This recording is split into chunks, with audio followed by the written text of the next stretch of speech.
Domenico, ma questo no contact è veramente utile per la mia riconquista? All'interno di questo video voglio svelarti tutta la verità e soprattutto darti una corretta definizione, dirti quando è utile utilizzarlo e quando no e soprattutto come farlo. Quindi seguimi fino alla fine di questo video. Io sono Domenico Iapello, sono Love e Life Coach dal 2011 e inizio subito col dirti la mia personale definizione. Per me il no contact, lo metto tra virgolette, è uno strumento utile per resettare le emozioni degli ultimi periodi. In realtà molto spesso viene utilizzato come strumento di marketing, perché è come se dicessimo no contact come mezzo strategico per riavere la persona amata. In realtà da solo non può essere sufficiente, non può bastare per far riconquistare appunto la persona con la quale appunto è finita. Ora, detto questo, dal mio punto di vista invece è uno strumento utile per resettare le emozioni e per farti capire meglio voglio spiegartelo con una sorta di metafora. Immagino sempre un terreno, ok?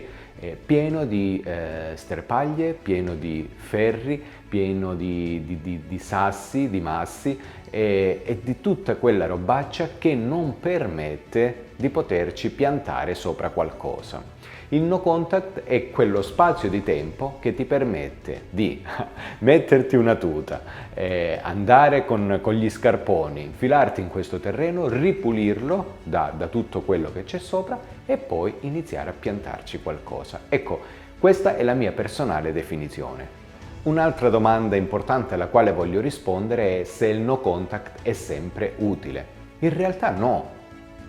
Viene messo un po' come il pepe su tutti i piatti e invece così non è. Il no contact soprattutto può essere disfunzionale in quei casi in cui già c'è stata una sorta di distacco emotivo e fisico, ok? Quindi nel momento in cui tra te e il tuo ex o la tua ex c'è stato già un distacco emotivo, attenzione, e fisico, allora a quel punto il no contact non può servire a nulla, se non a te soltanto per quel lasso di tempo che ti permetterà un po' di ricostruire la tua persona. Altro dubbio sul no contact è per quanto tempo farlo, ok? Allora, per questo io ti consiglio un esercizio. Prendi carta e penna e scrivi quali sono le tue necessità, su cosa dovrai lavorare. Poi stabilisci un tempo per il quale questo no contact finirà. Il giorno X io decido di finire questo no contact e soprattutto stabilisci se in questo lasso di tempo è possibile lavorare su quelle cose che in un certo senso hai bisogno di migliorare, di potenziare prima di riproporti con la persona che vuoi riconquistare. In tanti mi dicono 3 settimane, 4, 5, 6, stabiliscilo tu, purché non sia inferiore alle 3-4 settimane. In questo periodo tu hai bisogno di delineare al meglio la tua nuova personalità per poter attrarre mentalmente e fisicamente l'altra persona. Se poi deciderai di lavorarci 2 mesi, 3 mesi, 4 mesi, ben venga, perché significa che il lavoro da fare, il lavoro profondo da fare è tanto. In tanti invece mi dicono: Domenico, io ho già fatto un periodo di distacco, di no contact, chiamiamolo come vogliamo, ok?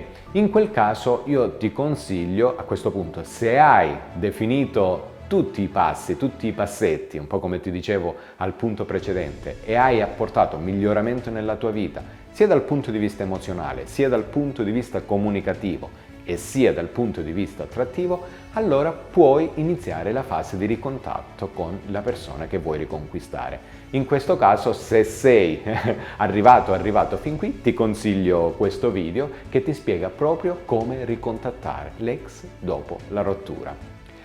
Spero che questo video sia stato chiaro riguardo appunto il no contact, che è uno strumento molto diffuso, se ne parla tantissimo nel contesto di riconquista. Ho voluto fare un po' di chiarezza e se hai gradito questa spiegazione ti chiedo semplicemente di lasciare un like qui sotto, commentare se hai una domanda specifica e perché no, in descrizione troverai tutti i miei corsi gratuiti che ti permetteranno non solo di apportare quella crescita di cui ti parlavo prima, ma anche di riconquistare la persona che più ami al mondo. Per oggi è tutto, un abbraccio, alla prossima. Ciao!